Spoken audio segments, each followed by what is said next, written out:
Hey, good morning, everyone. Why don't you stand? We're going to sing some songs together. I was buried beneath my shame,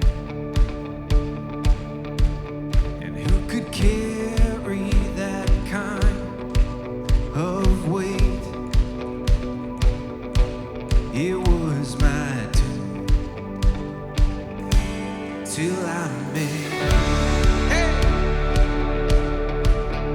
I was breathing but not alive. All my failures I tried to hide. It was my turn till I met you. You called my name and I ran out of that grave, out of the darkness into your glorious day. You called my name and I ran out of that grave, out of the darkness into your glorious day.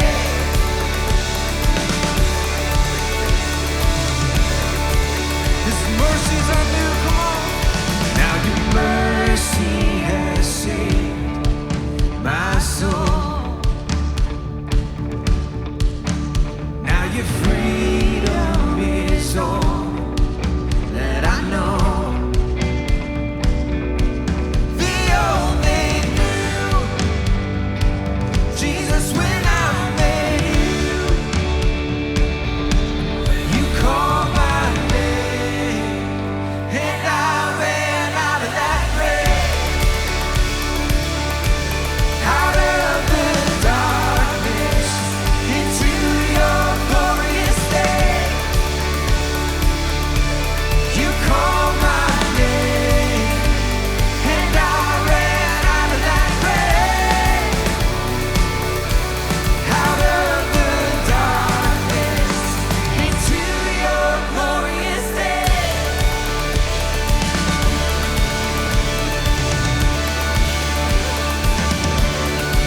Let's put our hands together, come on, y'all.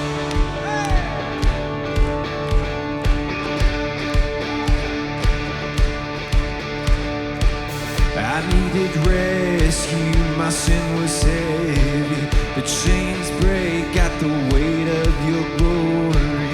I needed shelter, I was an orphan, but you called me instead of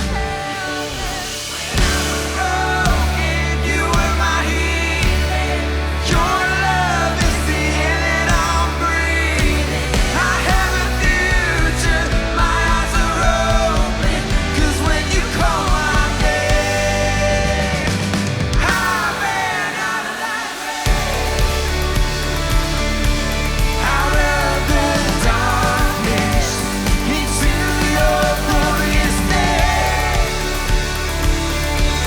You called my name and I ran out of that grave, out of the darkness into your glorious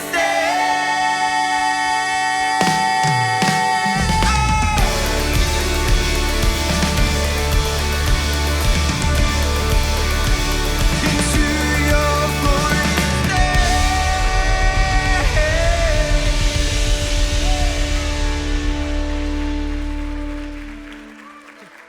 Well, welcome to Mission. How's everyone doing today?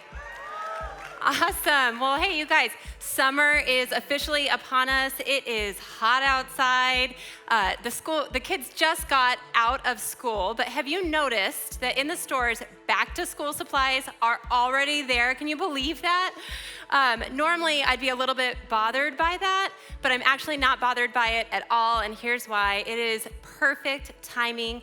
We are partnering once again, we did this last year, with Concordia Elementary School in Mesa, and we're doing a backpack drive. So here's how you can participate. Today, you're going to get this card as you leave, and go to the store, grab some backpacks, 1, 2, 5, 10, whatever you can do, and then put these items in the backpacks. Now, there's a lot of items on here. If you can't get all of them, that's totally fine. We're so thankful for whatever you have to give. So we are going to be collecting those in 2 weeks from today. Make a reminder in your phone if you need to. I know I would, so feel free to do that. And we're just super excited to see what you guys will bring in 2 weeks. Well, hey, if you are new here today, welcome. We would love to meet you. So be sure to stop by the hub just out in the lobby after service today so we can just shake your hand, meet you face to face, and we have a gift for you as well. Well, we've got a great service plan today for you. Shane Sanchez is going to be continuing in the road trip series. But first, before we do any of that, why don't you turn to the people around you and say hello and give them a warm mission welcome.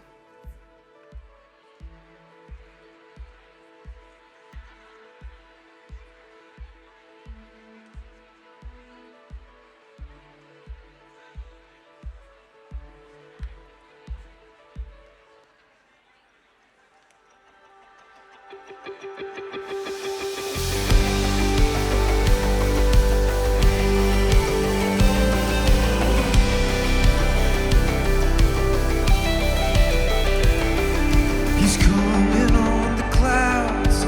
Kings and kingdoms will bow down, and every chain will break as broken hearts declare His praise. For who can stop the Lord Almighty? Our God is alive. The Lion of Judah is and fighting our battles, and every knee will bow before Him. Our God is the Lamb that was slain for the sins of the world. His blood breaks the chains. Every knee will bow before the Lion and the Lamb. Every knee will bow before Him.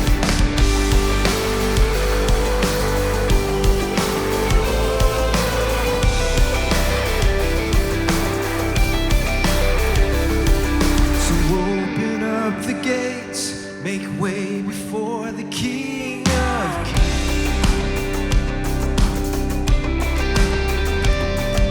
The God who comes to save is here to set the captives free.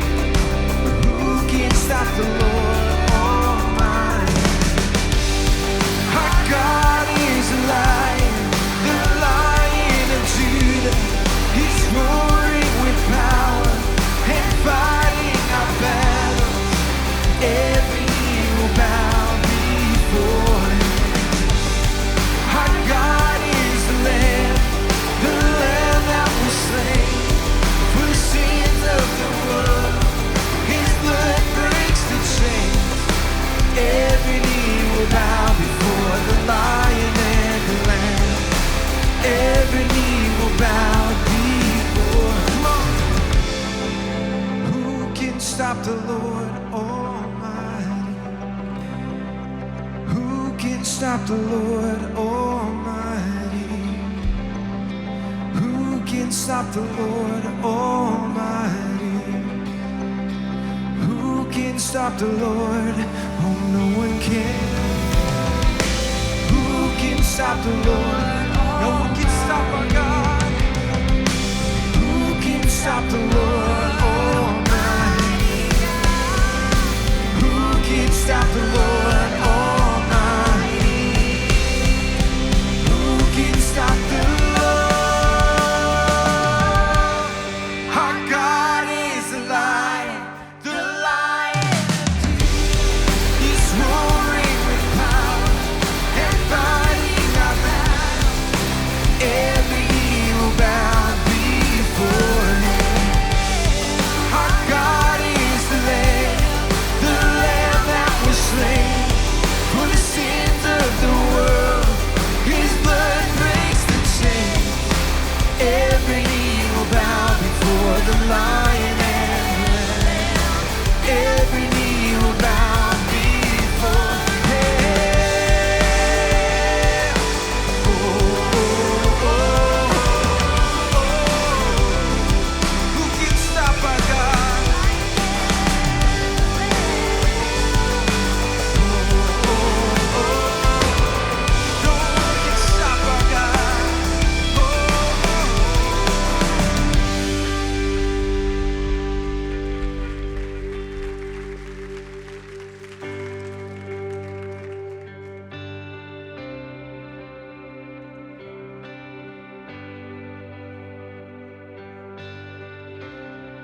I turned to heaven and spoke your name into the night. Then through the darkness, your loving kindness tore through the shadows of my soul. The work is finished, the end is written. Jesus Christ, my living hope. Who could imagine so great a mercy? What heart could fathom such boundless grace? The God of ages stepped down from glory to wear my sin and bear my shame.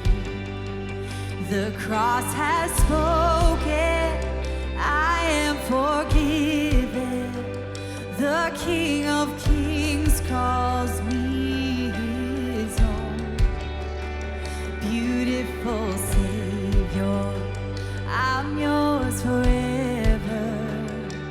Jesus Christ, my living hope. Hallelujah,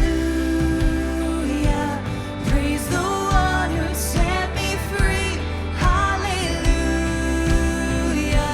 death has lost its grip on me. You have broken every chain. There's salvation in your name, Jesus Christ, my living hope. Hallelujah, praise the one who sets me free. Hallelujah, death has lost its grip on me. You have broken every chain. There's salvation in your name, Jesus Christ, my living hope. Then came the morning that sealed the promise. Your buried body began to breathe. Out of the silence, the roaring lion declared the grave has no claim on me. Then came the morning that sealed the promise. Your buried body began to breathe. Out of the silence, the roaring lion declared the grave has no claim on me. Yes, Jesus, yours is the victory. Yeah. Hallelujah, praise the one who set me free. Hallelujah, death has lost its grip on me. You have broken every chain. There's salvation in your name, Jesus Christ, my living hope. Hallelujah, praise the one who set me free. Hallelujah, death has lost its grip on me. You have broken every chain. There's salvation in your name, Jesus Christ, my living hope. Jesus Christ, my living hope. Oh God, you're my living hope.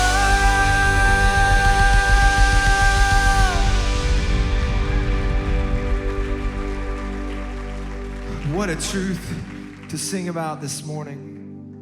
You know, the reason why we gather together every week to sing as one voice, to gather as a group of believers is not to just check a box. It's not to fill our own needs up. It's not to fill each other up.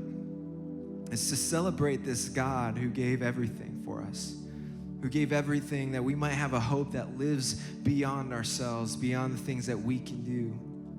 We come together to sing about a God who gave it all, gave so much that he gave his son to come, die, and raise to new life, to give us new life, to give us a hope, a living hope that lives beyond just Sunday mornings, that follows us through the weeks, that follows us through the valleys, follows us through our weaknesses, our guilt, our shame, follows us through our doubts. It's a living hope that breathes in and through us. It's for me, it's for you, it's for everyone. Amen. It's so good to worship with you all this morning. Y'all can have a seat. We're going to continue to worship by receiving our tithes and offerings. So I'm going to invite our volunteers up as we do that.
Good morning. How we doing? We doing all right?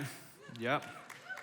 They are. Nobody over here. Anyways, hey, I'm glad that you're here. Thanks for hanging out. As we continue the series that we started last weekend called Road Trip, let me just ask you a question really quick. How many of y'all, by a show of hands, enjoy road trips? Just by, you're all sick, all of you. Oh my gosh, come on. Road trips are the worst. I'm not gonna lie, I do not like road trips whatsoever. In fact, I'd be better suited for the series if it was called plane trips, because that's how I'm trying to travel. Like, I wanna be on a plane. And if you don't believe me, you can ask my wife. Every single time we drive to California, which is far too often, every single time we drive to California, we get about an hour and a half into the trip, and I look at her and I'm like, we could be at our hotel by now had we flown. Like, we could have landed, I could be eating whatever I want and just relaxing, and instead I'm in this car, the boys are screaming, you're asleep, like what's gonna, like, no, that never happens. Typically it's the other way around, I'm asleep. Well, anyways. And she looks at me and then she says something about like it not being financially responsible, or like, oh, could you imagine being on a plane and going through an airport with two kids and we could have drove there, or a whole bunch of other irrelevant facts that are absolutely true about the situation. See, I just don't enjoy road trips. I don't enjoy them because they're more difficult than plane trips, and they are statistically more dangerous than plane trips. So there is scientific evidence to back up my desires, I think. It's just true, though. I mean, I don't enjoy doing difficult and dangerous things, and you probably don't either. You know why? Because you're human, like me. At least I hope. If you're not, we should talk after this. But we're humans, and we just don't enjoy dangerous and difficult things. And the reason why is because we have all sorts of feelings as it pertains to difficult and dangerous things, right? And we've experienced all sorts of different feelings, but there's one in particular that rises above the rest and really, really, really fuels us to want to avoid the difficult and the dangerous in our lives, and that's that feeling called fear that we've all experienced at one time or another. I mean, let me ask you this. Were you ever afraid of anything as a kid? Like maybe it was an irrational fear, maybe it was a shark in your pool or something like that. I know I had those. Or what about as a teenager? Maybe the fears weren't the same. Maybe it was like talking to girls, and all of a sudden you're like, this is terrifying. Like, what do I do or not do? Or how do I smell? Like, what is going on? Or I mean, that even happens in college. It can happen. Or maybe you're a grown man who, when the rest of your family has fallen asleep and you're laying in bed trying to fall asleep and you hear something that seems to be lurking in the shadows, so you reach over to your nightstand and grab whatever you could possibly turn into a weapon because you're afraid. Is that just me that does that? Okay, whatever. I mean, there's all sorts of fears in life. In fact, I'll never forget one that I had as a teenager. There was one in particular that was centered around this specific day that we have in Gilbert called Trash Day. And I don't know if anybody else calls it Trash Day, but my family called it Trash Day. And when you are a kid, it is your responsibility to take out the trash and wheel the can to the curb. So when you are the sole kid in your house, it's your sole responsibility. So I was responsible for wheeling the trash out every single trash day. And so here's what would happen. I would gather all the trash, I would take it out to the trash can, I would unlock the gate, and then I would begin my arduous journey to the curb. And some of you are like, what? No, I want you to know this. Gilbert gets real quiet at night, y'all, like real quiet. So I would begin to walk out there, and I was terrified. I mean, I was terrified. Maybe you experienced this too as a kid. I was a teenager, don't judge me. Anyways, as a teenager, I was terrified. So I would start walking and I would start hearing all sorts of things and seeing all sorts of things. I'm pretty sure that the devil himself was at the end of our road one of those weeks beginning to run toward me. Like it was just scary. And then something else would happen. And you know this because you live in Gilbert. For whatever reason, sometimes in our neighborhoods, the street lights just go out whenever they want to, right? Like it's like a schedule, or if you're behind that, we need to talk. It's just not okay. Anyways, the street light would just go out. So I'd be out there, I'd be terrified already, I'd be seeing things, and then I'm in total darkness. I'm like, oh my gosh, what am I gonna do? So I would try a couple of things to go around my fear. I would get to the trash can and I would run to the curb and back as fast as I can, like a time trial, because I thought, you know what, I can definitely outrun the undead. Like I can do this. I can make it. Or other times what I would do is I would open the garage door, which was absolutely pointless when I was taking out the trash. But I would open the garage door because there would be light, and light got rid of anything that was lurking or hiding in the shadows waiting to kill me. Like I had seen that movie before, and it never works out for the person that's in my position. Like I knew that it wasn't good. So I would open the garage and do it. And mind you, I'd get inside and my parents would be like, why did you open the garage? And they'd be like, there's zero point to doing that. And I was like, I don't know. I got away with ignoring them because I was a teenager. And that's what we do, right? So it was just my fear. Like I had so much fear in that moment. And what's funny is that I realized over time that I was most afraid when I was alone taking out the trash can. I mean, if my dad would have been with me, fear's gone, just like that. Like I'm fine all of a sudden. Anything could be lurking in the shadows. Anything could be hiding down the street, but I'm okay. Or if I would have had a little sibling that I could have forced to do it for me, or at least forced to do it with me, I would have been completely fine because I wouldn't have been alone anymore. And I realized something through that incredibly terrible experience in my life. I've realized that there's something that's true, and you're gonna wanna write this down because it's pretty profound when it comes to the way that we address fears like this. You shouldn't make your teenagers do chores. Like it's pretty simple, it's pretty clear. That's for somebody in here. If you're a teenager, you're welcome. Come to Anthem. We're right over there. We'll see you next Sunday. Shameless plug. But no, it's not actually that. I mean, maybe that's it for you, but I actually realized something else when it comes to those types of experiences and those types of moments in our lives, and it's simply this. Isolation intensifies fear. Isolation intensifies fear. I mean, isn't this true? Haven't you experienced this in your own life? I was alone taking out the trash can, and thus I was afraid of what was hiding in the shadows. I mean, wasn't this true when you were a kid? And you were afraid of the dark until somebody else showed up, or unless there was somebody else with you? Or wasn't this true as a teenager? On your first day of high school, when you walked in the cafeteria, which maybe you had trays back in the day, they don't anymore, times progressed, I guess, but you'd walk into the cafeteria and you had no idea where you were gonna sit or who you were gonna be with until you found your who's, you found your people, and all of a sudden you weren't afraid anymore. I mean, this happens in college too, right? You went to college, it's a whole new, big, brand new world, and there's a lot to explore, but until you found your people on your college campus, there were all sorts of things to be afraid of. I mean, this happens as adults too, doesn't it? I mean, this isn't just the things of horror movies or our adolescent years. This is so much bigger than that, right? I mean, come on. Sometimes when we're alone with our thoughts, just us, isn't it true that anxiety and fear can rush in ways that few other people would actually understand? I mean, maybe you felt alone after receiving a diagnosis. And you received that diagnosis alone, and then you thought nobody could possibly understand what I'm going through and what I'm facing, and fear just rushed in to your life. Or come on, you alone and me alone, we have our own unique set of letdowns, of broken dreams, of unmet expectations with our kids or our careers or our relationships or whatever else. And because of all of those things, it's led to our own unique set of fears that we carry with us by ourselves through our lives. Or maybe you're the only one. I mean, not maybe, you are the only one with your unique past, your unique experiences and difficulties and dark moments. And because of those things, you feel so alone in the fear that comes with them. And come on, we know this. But when we feel afraid, when we realize that our fear is intensified in isolation, which is something we've all experienced in our lives, and many of us are probably experiencing even right now, isn't it true that when we come to that moment, we will do almost anything to avoid our fear? I mean, isn't it true that we'll do almost anything to ignore or to try to go around or try to avoid what we're afraid of most? For the sake of understanding this, I want to do something. For the rest of our time together, no offense if you're sitting in this section, I apologize, but I want us to imagine that this aisle right down the middle of the room, this aisle represents the pathway or the road that goes right through the things that we're afraid of most. It's the road that is full of the acknowledgments that we need to make or the actions we need to take that would actually cause us to take on our fear head on in our lives.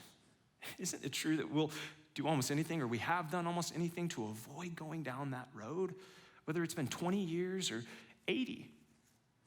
Isn't it true that we've tried to avoid it?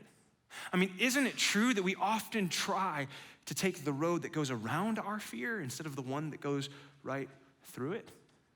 I mean, come on, you've experienced this in life.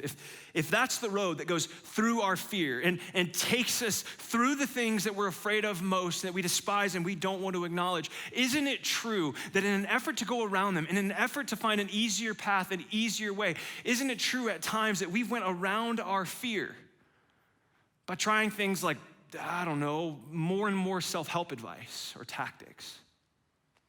I mean, isn't it true that we've went around our fear at times? We've tried to take this alternative route instead of going through it, just thinking, you know what, if I could just think positive enough, if I could just think enough happy thoughts, then maybe that'll go away forever. I mean, isn't it true that we've tried to go around the path that goes through our fear, tried to go around because it's felt easier. We just thought, you know what, if I could just get enough positive vibes from the universe, then all of this will resolve itself. And we began walking around our fears instead of going through them. And for some of us, along that path around our fears that promise an easier way, we got distracted somewhere along the line. We were walking down the path and we saw something shiny out of the corner of our eye, and it promised to make it easier. It promised to make it lighter. It promised to bring us rest and relaxation. And before we knew it, we were sitting in a seat of addiction to substances, to drugs, to sex, to money, to success, or whatever else promised just to make the road around our fear a little bit easier. We got stuck. But others of us, it was different entirely. I mean, we chose to take, and we are choosing to take the road that goes around our fear instead of through it, but we want to take a little bit of a different route when it comes to this. We think that there's a different way to still not acknowledge our fears, but we think there's a different way. You know what? We think, you know what? I don't want to go down that road, but I think I can go over it. Like, you know what? If I just have more money, or more cars, or a newer wife, or a new job, or a new career, and I could just rise above it. I can just take the high road. I'll never have to acknowledge it, and I can go above and over my fears. I mean, there's all sorts of different ways that we try to do this. There's all sorts of different attempts that we make to go around the things that we're afraid of most. And come on, all of us are experiencing some mixture of that right now in our lives, or at least we know somebody who is. In fact, fear is at an all-time high in our culture today. Anxiety, depression, suicide, they are rising at historic levels. And I think so much of it is because we've tried to take the road that goes around our fear. We've tried at all costs to avoid the one that goes through it, the one that is messy and is difficult and is dangerous and is hard, and we've tried to go around it. And what we've come to realize on the journey around the things that we're afraid of most is that the road around our fear is full of false hopes. It's full of things that promise to make it easier, of things that promise to get us to the place that we want to go, but then we wind up in addiction or destruction or devastation or heartbreak or brokenness or all the other things that we were trying to run from in the first place. And if so many of us in this room right now have been walking the path around our fears, and have found ourselves coming to the same dead ends over and over again, have found ourselves getting stuck in things we never would have imagined we'd get stuck in, having found ourselves trying to fake it until we maybe make it through. If that's you, and that's me at times in my life, isn't it true that the fear still sits there? No matter how hard we try to go around it, it's still right in front of us. In fact, oftentimes, it's intensified. So if that's the case, and that's the way that we've been living for far too long, then there's a question we have to ask, and it's this. What road leads us to the life we want to live? If the road around our fear keeps leading us to the places that we don't want to go, if the road around our fear leads us in the exact opposite direction of the life that we'd hope for and long for our entire lives, then what road can take us to the life that we've longed for? What road will lead us to the life we want to live? And if we can find the answer to that question, would we even be willing to walk down it? Because here's the thing, it's not an easy road. It's an incredibly difficult and dangerous road, but it's oh so good if we would choose to go down it. Thankfully, we don't have to figure out where this road is on our own. In fact, a few thousand years ago, there's this ancient author and ancient king named David who wrote something about the road that we can take to the life that we want to live and we want to experience. And he wrote about this in a psalm. And a psalm is a collection of poems and songs found almost in the middle of the modern English Bible. And David was one of the authors of many of those psalms, many of those songs and poems. And as I said, he was an ancient king, but one of the most prolific kings in human history. But what's so fascinating about David is that he also had plenty of things to be afraid of in his life. I mean, at one point, it was actual literal lions and bears when he was a shepherd boy, and they would attack his flock. At other points, it was a sociopathic king who was trying to hunt him down and kill him. And another situation, it was an estranged son who was trying to do the same thing that the king was trying to do to him. And then at another point in his life, he had to be afraid because he had an illegitimate child with another man's wife. Like, this guy had all sorts of things to be afraid of throughout his life. But toward the end of his life, he wrote something about the way that he walked through his fear. And it's fascinating. But not only is it fascinating, it's incredibly helpful for you and me today. Look at what he says. It's found in Psalm 23. He says this: even though I walk through the valley of the shadow of death. And I read this and go, wait. David, that's the road that I've been avoiding my entire life. Like, just to be clear, the road that goes through the valley of the shadow of death, when he says valley of the shadow of death, he's talking about the valley or the valley of the deepest, darkest fears that you and I hold on to. That's how people would have understood it when he wrote it. He's saying, look, yeah, there's a dark and difficult and dangerous path, but there's a way through. We go, no. I want to go around. I've been trying to go around. Go through. What? But we can't ignore what this ancient author is saying. It's very clear. What David is saying is that there's a way through our fears. There's a way through our fears. We don't have to go around anymore. We don't have to try to avoid them. No. David says, look. I know it's difficult. I know it seems scary, but that path that goes through the things that you're afraid of most, you can actually begin to head down it. Yeah, you should try it. You should begin to walk through the things that you're afraid of most. And David goes, whoa, but before you get too far, wait. I want to add something to that. He says, even though I walk through the valley of the shadow of death, I will fear no evil. I go, no. Whoa, wait a second, man. Like, you're not acting yourself. You need a Snickers or something. Like, that's just not true. It's not true. It's fine. I get it. You wrote it, but it's not true, David. There's no way. I mean, come on. I'm terrified.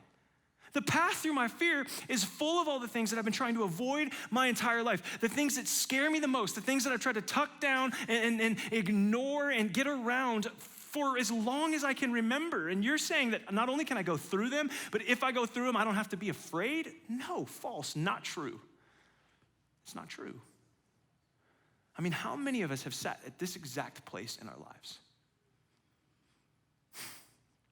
Maybe we know the steps we need to take. Maybe we know that there's a path in front of us that goes through our fears. And maybe even for some of us, we've started to take some steps. It's like, you know what, I can talk to a friend that I trust about this.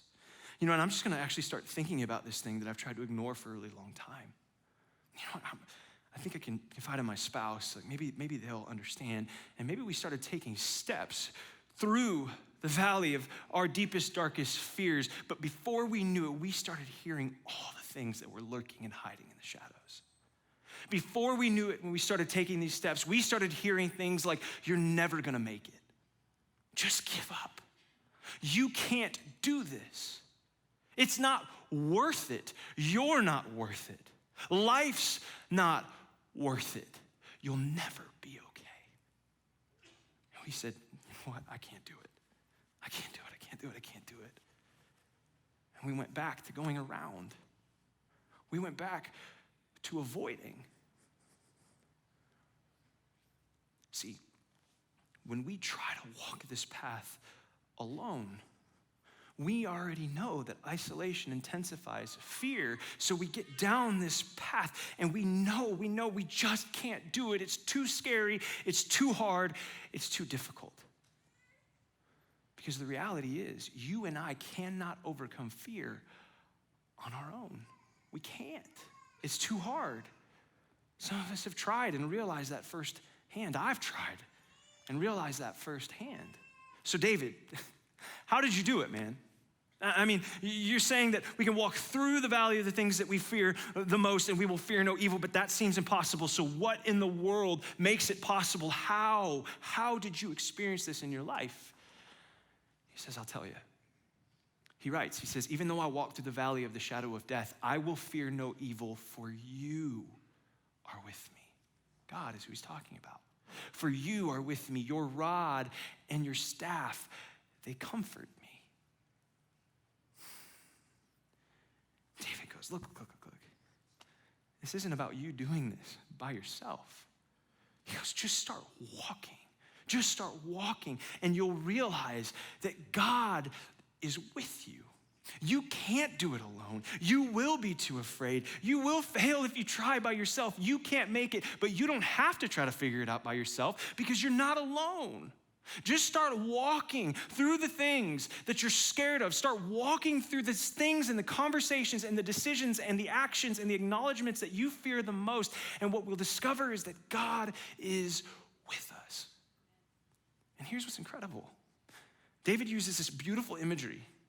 When we begin to walk through the valley of the shadow of death, he uses this beautiful imagery of a shepherd, a shepherd's rod and a shepherd's staff, which kind of falls short on us in the 21st century, but would have made a ton of sense to the people 3,000 years ago. And here's what he's saying.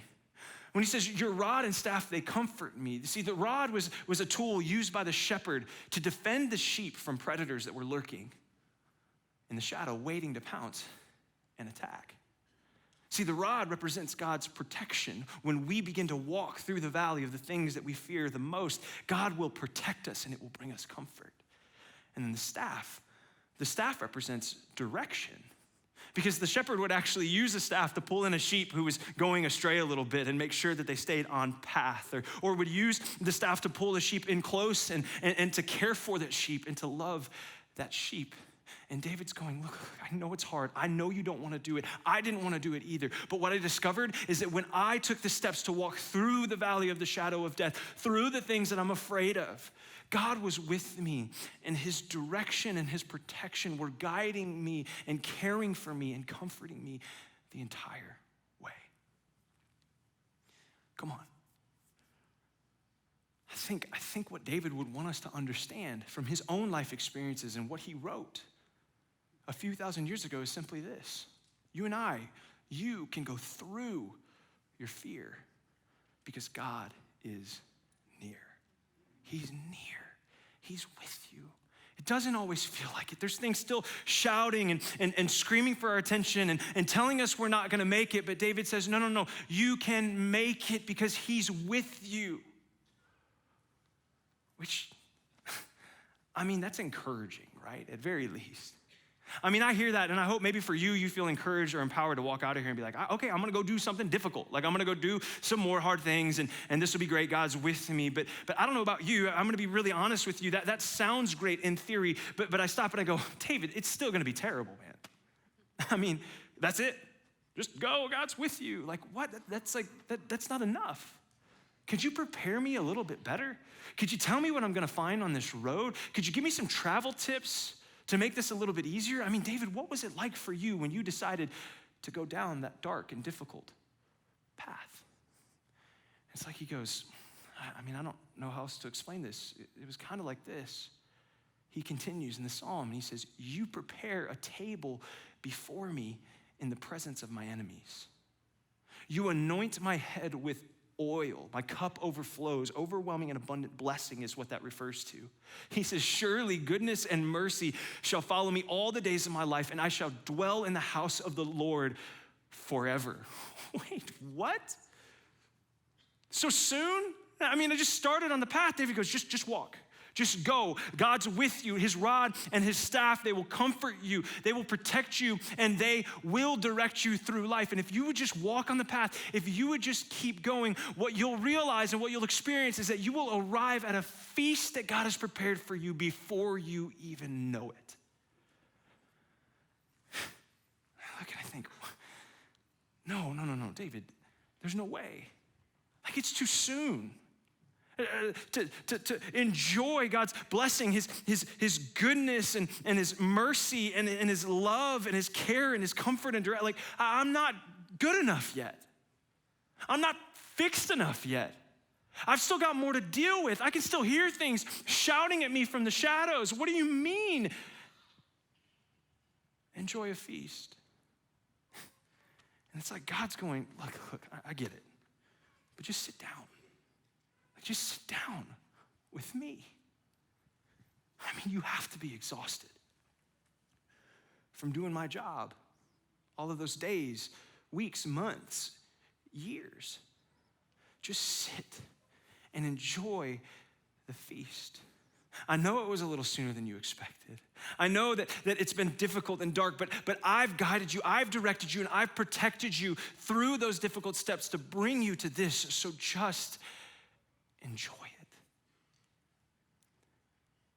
David says he prepares a table for me, no offense to all of you, but in the presence of my enemies.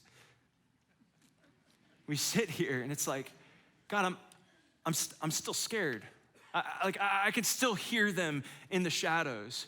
Things haven't changed. My circumstances aren't much different. Like how can I enjoy? I just got started on the journey. But before we know it, we realize something. When we walk that dark and difficult path, not alone, but with God, we realize that the road through fear leads to full life. The road that we've been trying to avoid, the road that we've been trying to ignore, the road that we've been trying to go around our entire lives is actually the road that will lead us to the table that God has prepared for us, that is full of the things that we've been longing to experience in our lives. So what's at the table? I mean, it's so fascinating. We sit down and we're still afraid and we still hear those things, and God goes, just sit down and enjoy. And oh, by the way, I've invited a couple friends. Their names are Goodness and Love, and they're gonna join you at the party, and they're gonna be with you every single step and every single day of your life. But what's also interesting is that David actually didn't stop describing the table there. In fact, some of you know this, but I actually skipped a few verses in this incredibly famous psalm. I skipped the first ones, the most famous ones from this. Because I think unless we break this up and put it back together, it doesn't actually make a ton of sense. Because David describes all of these good things, and right in the middle of it, he talks about walking through the valley of the shadow of death. But what we have to realize is that when we walk through the valley of the shadow of death, then we can experience the rest of those things that David is talking about. So he actually wasn't done describing all the goodness that waits for us. In fact, he starts his psalm by saying this. He says, the Lord is my shepherd, I shall not want.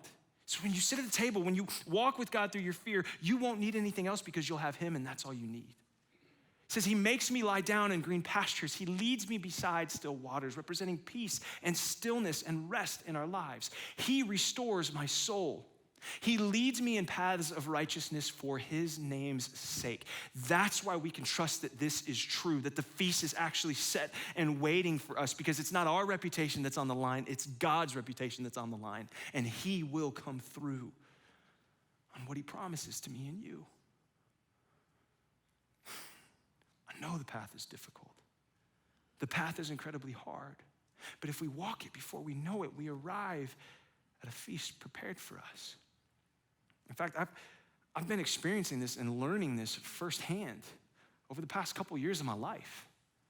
See, a couple of years ago, I began to realize that something was wrong with me, which, like, some people have known that for a really long time, but I began to realize that there just something wasn't right. I remember having consistent conversation, it felt like every few months, with my wife, and just going, something's not right. Like, my chest is always tight. I always feel irritable. Like, I can't shake it. Like, there's something wrong. And to be honest with you, I was afraid to find out.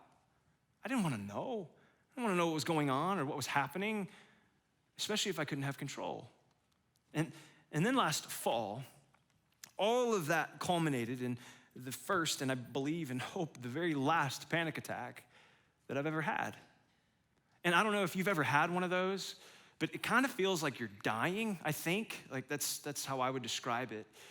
Your heart's beating out of your chest, you're clammy and cold, but sweating, your shoulders are tense, your arms are numb, you can't catch your breath. And my little boys were in the back seat of the car, and my wife was sitting next to me, and we're thinking, what is going on? And you know what? Right after that, I was faced with another decision.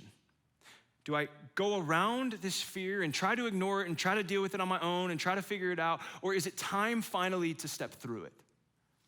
And by God's grace, who was with me, and the people that he put in my life, I decided to start taking steps through it. First of which was seeing an incredible counselor, which I had already been to counseling and done some of that, but this counselor was different. And we started having some conversations that I had never really had before and started acknowledging some things from my past and my childhood that no kid should have to go through and experience. And I didn't really know how to process. And we started having those conversations. And I was still afraid. I want you to know that. There were plenty of moments in that journey where, as much as I realize I'm a pastor and I'm always supposed to believe and have faith and whatever else, I don't know why I said it like that, but you know what I mean.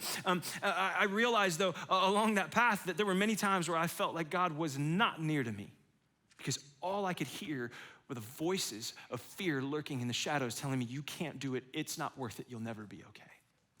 And then I came up against another step I had to take, which was when my counselor said, it's probably time for you to see a psychiatrist. And I thought, that's what crazy people do. And I can say that because I went to one.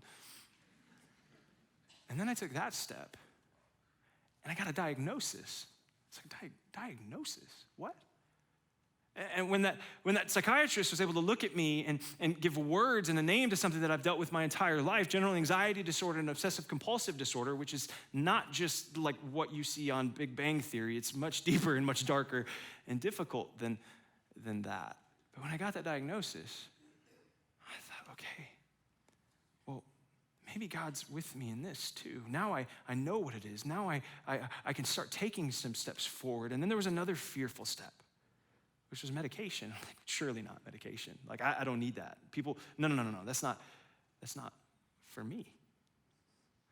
And then another step, to see a specialist who could actually help me deal with, for the first time in my life, something that had been haunting me and chasing me down and keeping me afraid for so long. I didn't want to do all those things. I had been avoiding them for most of my life. And I'll be honest with you, during most of those steps, it didn't feel like I was going to make it. But what I realized is that before I knew it, because God had my hand the whole time, I arrived at a feast that he had prepared for me long before I ever could have asked for it or imagined. That he protected me with his rod, that he directed me with his staff, using people and counselors and situations and medications and things that I had been afraid of my entire life to bring me to the place that he had prepared for me in the presence of my enemies. I still heard them chirping. They still bark at me, sometimes even daily. But he goes, just enjoy what I've put in front of you. And you know when I began to taste the fruit of his goodness? When all of a sudden things that had bothered me my entire life didn't seem to bother me anymore. And it was like God was going, hey, enjoy. Just have a bite. Sit back, relax. You're gonna be okay. I was going, no, surely not. I can still hear things. Like, it's not okay. And then I went on a family vacation. And for the first time on family vacation, I felt like I was fully present with my wife and kids. And I realized in that moment, it was God going, hey, I told you I'm good. Just relax. Enjoy. Keep walking down the path. I don't think God talks with his mouth full, but it was incredible to realize that the path that went through the things that I had been avoiding and afraid of my entire life is actually the one that led to a feast and continues to each and every single day. So, if that's the case, and if you're done trying to do this on your own, if you're done trying to avoid it, if you're done trying to go around it, then it's time that we ask ourselves some questions. If we know that we can go through the valley of the shadow of death because God is with us and his rod and staff, they protect us and direct us, then we have to ask ourselves some questions if we're gonna begin to take this serious. And the first one is this: whose direction are you following? Come on. Is it the directions of a person, of a process, of a book, of some type of vibe or force in the universe that promises to lead you to the place that you really want to be in life, but for some reason you wind up being stuck in all sorts of other things. For some reason you can never make it to the promise that it's made to you. And if that's the case, what if God's direction is what you actually need? And then we have to ask ourselves this: if we would be willing to follow his direction, then we have to ask ourselves another question: whose protection are you relying on? Is it the protection of an addiction, of a habit, of something along the lines that promises to make life easier, promises to get you out of your fears, promises to make everything okay, but leaves you in dark desperation? And if that's the case, what if God, although it might be scary, although it might be difficult, although you'll still hear things lurking in the shadows, what if God can protect you all the way through till you arrive at your feast? Look, if you're ready for this, if you're ready to rely on his protection and his direction, the final question is this: what's the first step you need to take through your fear? Come on. Don't wait any longer. Don't wait any more days or weeks or months or years or decades to take the step that you need to take. What is it? Is it coming to a Celebrate Recovery meeting to deal with a habit and a hang-up for the first time in your life, maybe this Friday? Is it getting into a counselor, although there's a bunch of taboos and maybe your family has always discounted those, but you know it's a step you need to take?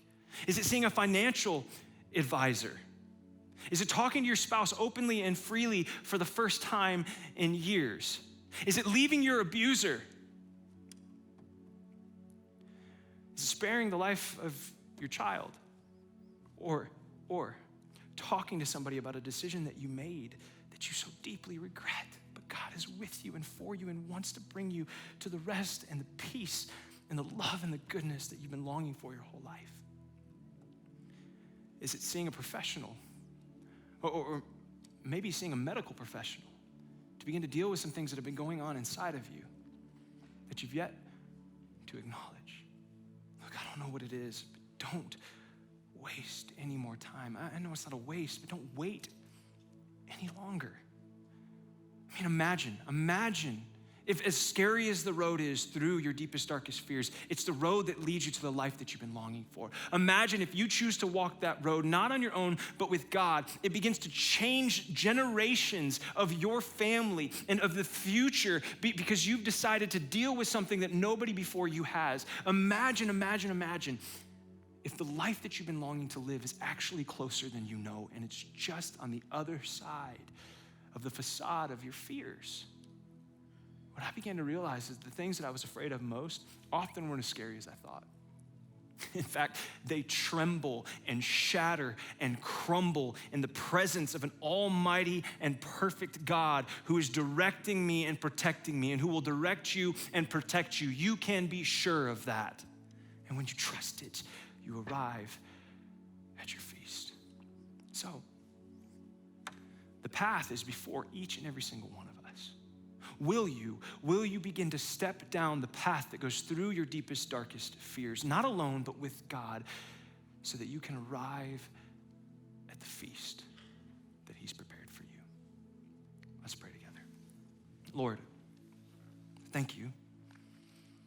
Thank you that you love us. Thank you for your grace and your goodness. God, we can't do this by ourselves. Lord, each one of us in this room right now has things that we've been stuffing and hiding and trying to avoid and go around our entire lives. But Lord, today is a pivotal moment. This moment right here is one that can begin to send us down a new path, a difficult one, a hard one, but one that you will walk with us through and protect us and guide us down if we would choose. So I pray, Lord God, that you would embolden us and give us courage and give us faith to begin to walk through the valley of our shadow of death, fearing no evil because you're with us, and beginning to arrive at the table that you've prepared for us, even in the presence of enemies that still lurk in the shadows. God, that's what you promised. David could experience it in his life, and you are the same yesterday, today, and forever. So we believe we'll experience the same thing in our lives. Lord, would you do that for us? Thanks to your son, Jesus, who died and rose again. You've already done it for us. Lord, give us the courage, give us the strength, give us the faith to walk down that path, down that road. And Lord, I pray that when we begin to experience your rest, your goodness, your mercy, your love, your presence, your restoration, Lord, that it would be sweet. Lord, we love you. Thank you for loving us. Thank you for being with us, even through our fears. It's in Jesus' name we pray all this. Amen. Amen. Hey, thank you all so much for being here. We love you and we're grateful for you. We look forward to seeing you next week.